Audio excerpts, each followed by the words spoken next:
tingkah-tingkah mukminin anu asli jeung jelema-jelema nu mukmin anu murtad ka Gusti Allah Subhanahu wa ta'ala. Hiji dek jaritakeun jelema mukmin anu sejati kaimananana anu ku urang kudu dijadikeun contoh terus datang ka yaumul qiyamah. Nomor kadua dek nyaritakeun jelema anu babali kaimanan anu tadina iman ka Gusti Allah sareng ka Kanjeng Rasulullah wari berbalik murtad jadi kafir deui. Na'udzubillah min dzalik wa min dzalik. Iyalah ayat. Ya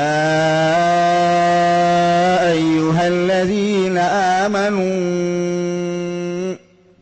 wahai jelema-jelema nu ariman alladzina isim mausul amanu silahna wal mausul fi wal mausul ma'silati fi quwatil mustaqi sarua jeung al mu'minuna wal mu'minat. Bahasana sahe jelema nu ariman rek lalaki rek awewe di mana bae ayana may yartadda minkum an dinihi saha jelema anu murtad ti golongan aranjeun kabeh an dinihi jauh tina ninggalkeun agama Islam ku ari babalik ka agama kafir. Ta eta teh fasaufa yatillahu maka isuk besok bakal ngadatangkeun Allah ka kaum nu kaum eta teh gaganti daripada jelema nu murtad yuhibbuhum wa yuhibbuna cintaeun jasa Allah ka eta kaum kaum ge cintaeun jasa ka Gusti Allah Subhanahu wa ta'ala. Ketika turun ayat ieu jelema murtad teh pancan aya. Jadi berarti ieu ngajelaskeun jelema nu bakal. Ai nu bakal makan isuk minggu hareup bulan hareup meureun di zaman Kangjeng Nabi aya keneh atawa sabada Kangjeng Nabi tos teu aya. Berarti ieu teh termasuk kana berita gaib. Kangjeng Nabi nampa ayat ieu nyaritakeun urusan anu gaib. Bakal aya jelema nu murtad kaluar ti agama Allah jeung bakal aya jelema istimewa anu nanjarkeun agama Allah neruskeun sepak terjang Kangjeng Nabi Muhammad sallallahu alaihi wasallam. Encan ieu teh berarti ieu teh termasuk berita gaib, berarti mukjizat. Kangjeng Nabi nyaritakeun barang-barang anu gaib teh boro-boro ieu deui paling sabulan 2 bulan satahun 2 tahun deui cacakan di jero kubur berita gaib dicaritakeun ku Kangjeng Nabi.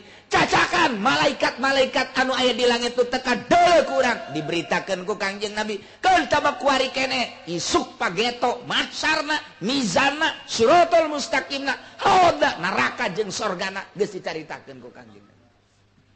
Tah ieu teh ieu urang nu mantak darariuk di dieu ieu teh percaya bahwa engke di jero kubur disiksa. Disiksa ieu teh aing teh mantak aing hayang ngaji abeh ulah disiksa. Tah ieu teh sanajan henteu dibukaan ge hatena pasti sia-sia dibeuleum kan kitu kajiku kumaha kitu bae geus. Teu kudu ditanyaan deui sia mantak ngaji kunaon embung ka neraka. Pasti kos kitu tah teh. Tapi cenah urang Cikupa mah lain kunaon sia mantak ngaji kunaon janji jeung rangda beda tah mah. Tama sempilan doang gede nama tetap sieun ka neraka. Pan sieun ka neraka pan di nyaro ngaji nyieun neraka. Pan belum tak emang orang Cikupa mah paling-paling eta kos itu. Tuh kan. Nah, ieu teh urang teu kudu dicaritakeun. Hiji mun ditanya hayang sugih henteu? Hayang, teu kudu ditanya. Pasti harayang sugih kabeh. Komo ieu mah potongan kredit kabeh. Hayang. Teu kudu ditanya. Nomor kedua, sehat. Teu kudu ditanya deui tah maca Kangjeng Nabi. Kajen teh kumaha ge jelema hayang sehat bae. Ulah ditanyakeun deui geus pokona mah hayang sehat. Katilu hayang sorga pasti bae eta mah. Tah ieu urang mantak diuk di dieu ge teh hayang sorga. Mata kahujanan saeutik nyilih. Panah yang sorga ai macul bapan di sawah kahujanan dia tilok nyilib. Tilok padahal hasilnya henteu. Hasil datanya nyaho hasilnya henteu. Moal mun kuberit teu hasil padahal kamari sabaraha poe macul kahujanan. Tapi ieu ngaji mah jelas bakal dikawinkeun jeung bidadari nyilib.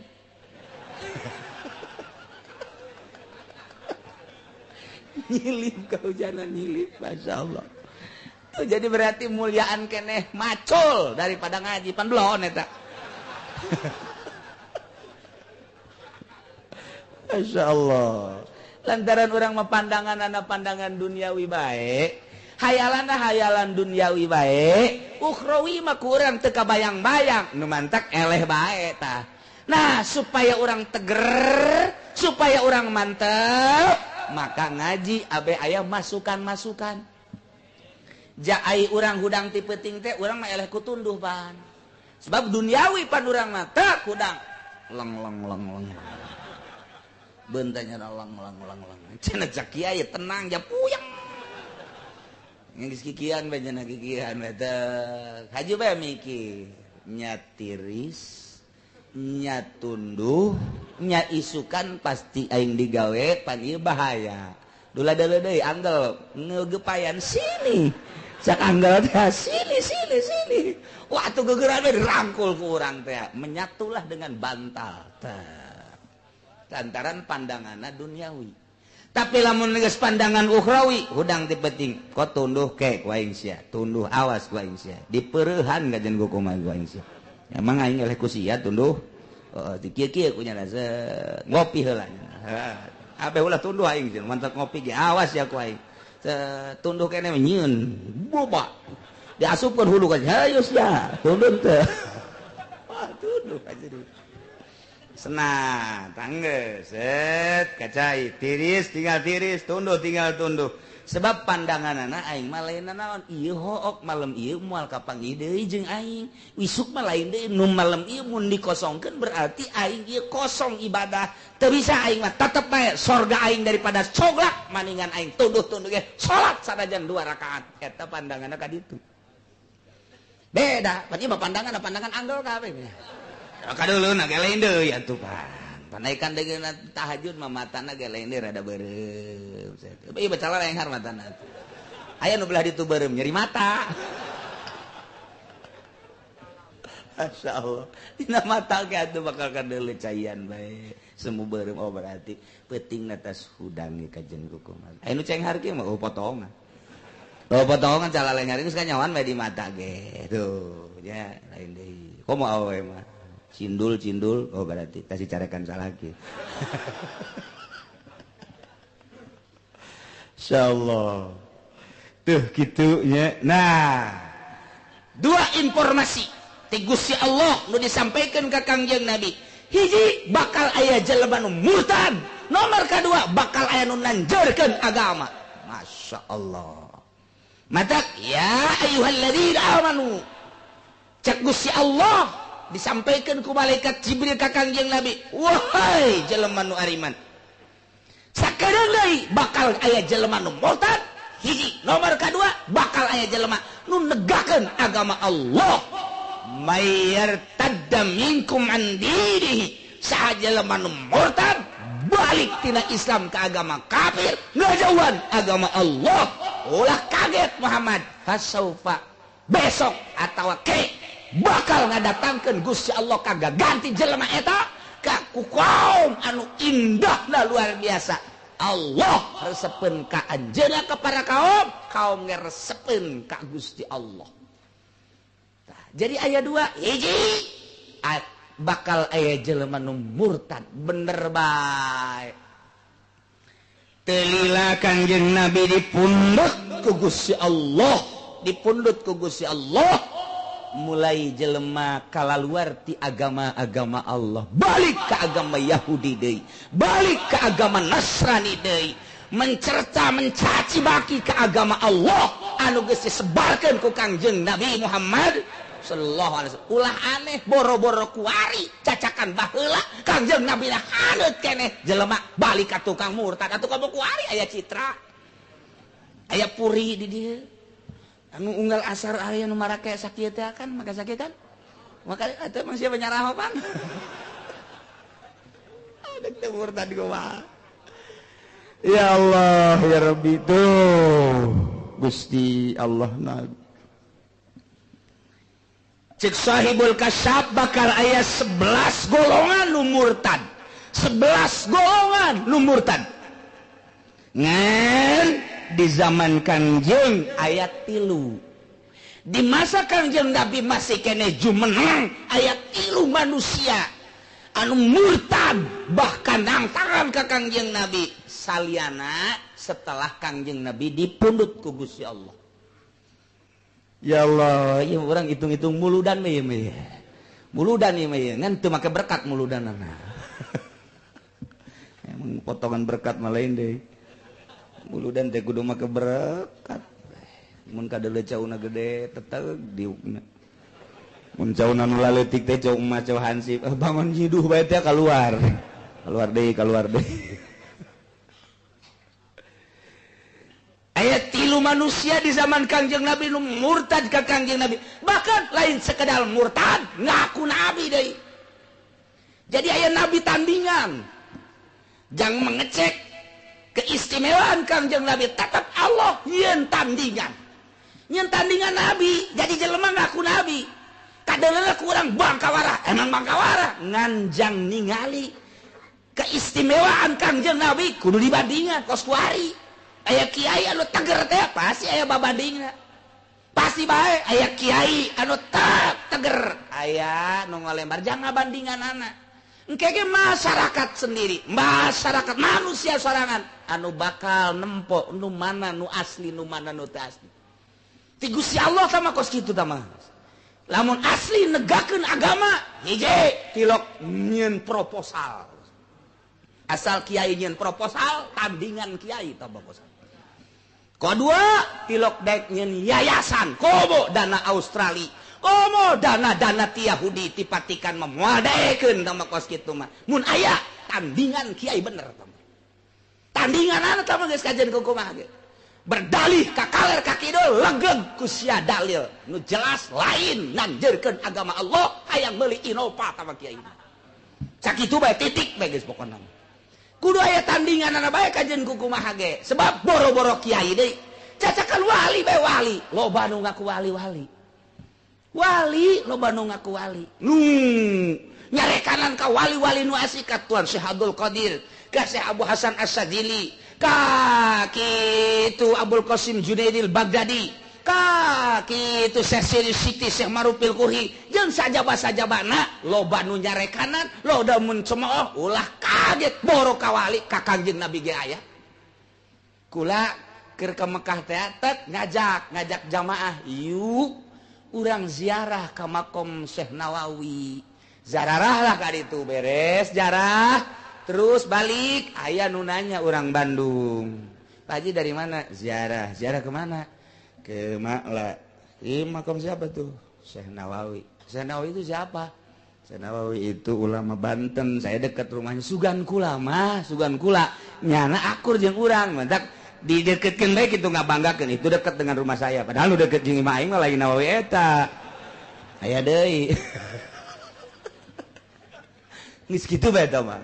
Kenapa sih diziarahin? Oh dia ulama besar, karangannya banyak, dibejakeun kukula gitu. Emang udah jelas kitabnya bener, pan nang tangan kae. Kan jadi kieu ya juga lain akur gitu. Masya Allah nyaduaan bae, ieu digang ngomongna ge. Ih, kula teh emang kenapa sih? Emang belum kenal dengan Syekh Nawawi. Nggak ada yang kenal kalau di Bandung sama Syekh Nawawi itu. Syekh Nawawi itu apa ya manusia biasa, enggak jelas itu orangnya.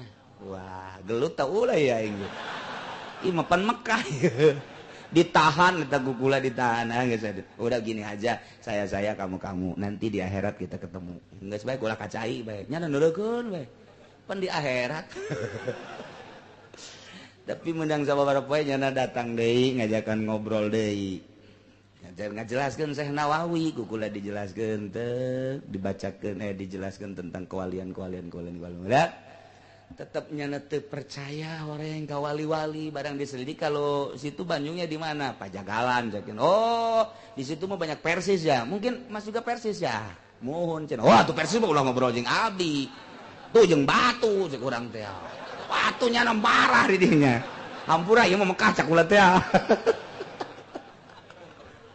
Masya Allah aya beta pengalaman di Mekah kos kitu loba nu teu percayaeun ka para wali-wali Allah ulah aneh kuari bage kuari nu datang ka kula ulah manusia biasa Habib bae Habib aya anu nentang Habib nu nentang ka kula aya sakelas Habib bae aya nu teu percayaeun ka kawalian Syekh Abdul Qadir Rajani atuh deuk nyaho di mana ngaji teu naon teu mah ngan saturunan-turunanana doang nya aya teu ngaji mah tetep bae kula pengalaman Habib bae aya nu teu percayaeun kana kawalian ngan lalaunan kukula Habib dipengkol-pengkol dilempengkeun mesti jamaah Habib cek kula teh anu jadi imam terus kabladina rada sadar teu cacakan eta bae geus teu paham komo atuh nu teu ngararaji mentak dibawa kurang haolan ngajelaskeun tentang wali hiji nomor kedua supaya orang kabeungkeut ku wali Allah abadi akhirat anu ngaku sakitu doang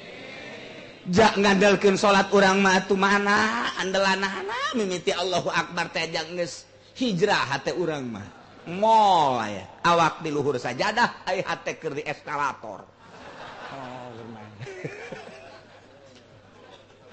Masya Allah nah kahiji di zaman Kangjeng teh jelema nu buang kawadah adalah Banu Mudlij roisna kepalana Zulhimar sebagai lakob ngaran aslina Aswad Al-Ansi eta jelema buang kawadah anu luar biasa tanabba'a ngaku nabi nya teh ngaku nabi teh Aswad Al-Ansi teh urang mana eta urang Yaman wastaula ala biladihi nyana jadi pemimpin Yaman saat eta wa akhraja umala Rasulillah pagawe-pagawe utusan Kangjeng Rasul kunyana dikaluarkeun ti negeri Yaman lantaran teu iman ka dirina nyana ngaku jadi utusan Allah teu kira-kira pan zaman baheula ge geus aya eta kos kitu numantak kata Rasulullah Kangjeng Rasul nyuratan melalui Muad bin Jabal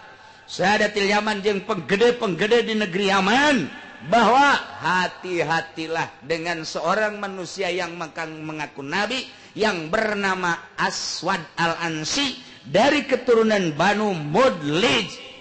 Apabila ada kesempatan segera hancurkan, basmi, langsung nyeun kekuatan. Setelah nyeun kekuatan diserang, begitu diserang dibunuhlah dengan melalui seorang manusia nu gagah ngaranna Fairuz Ad-Daili.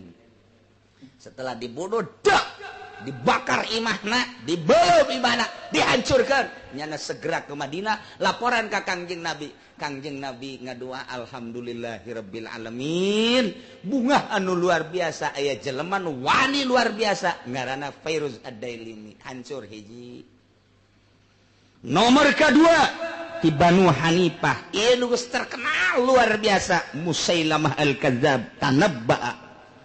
Musailamah Al-Kadzab ngaku nabi deui nya bahkan ngaku jadi rasul. Nyuratan Musailamatul Kadzab teh ka Kangjeng Nabi nyuratan dina suratna kieu min Musailamah Al-Kadzab min Musailamah Rasulillah min Musailamah Rasulillah nyana ngomong kos kitu sorangan min Musailamah Rasulillah ila Muhammadin Rasulillah. Jadi nyana ngaku ka Kangjeng Nabi pernah iman ieu ka Kangjeng Nabi ngan kuarina lantaran boga kamonesan sebab Musailamah Al-Kadzab teh lamun nyekel pasir tak dicekel dibuka jadi emas. Nyekel daun cekel ku nyana tak jadi duit. Kemudian jelema asal aya naon-naon ditebak ku nyana made jero hatena anu sujud di hareupeunna.